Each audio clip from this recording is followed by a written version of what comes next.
Number 5, take natural food supplements. Sa isang balanseng pagkain, hindi din nawawala ang mga food supplements na maganda din para sa ating katawan.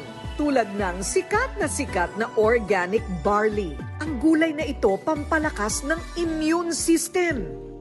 At kasama si Dr. Victor Escueta, isa ding integrative medicine specialist.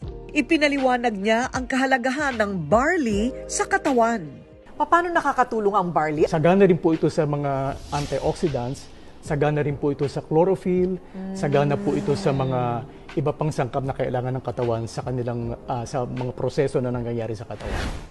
Ayon sa masusing pag-aaral ni Dr. Yoshihide Hagiwara ng Japan, ang barley mayroong 16 na mineral, 18 amino acid, 16 na vitamins at enzyme. Mainam din daw sa mga may sakit na cancer ang barley.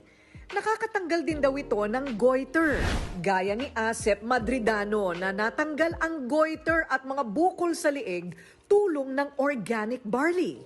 So pinagtiisan mo, Asep, yung goiter mo ng gaano katagal? Way back 2008 po, meron na po akong goiter na for operation po, ma'am.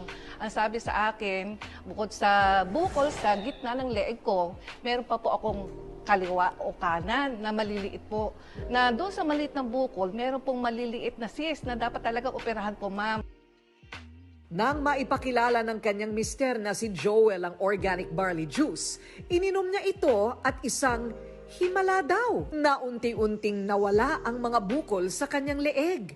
Nawala probably po yung kanyang bukol dahil nga po nakorek yung hormonal imbalance, lumakas ang kanyang immune system.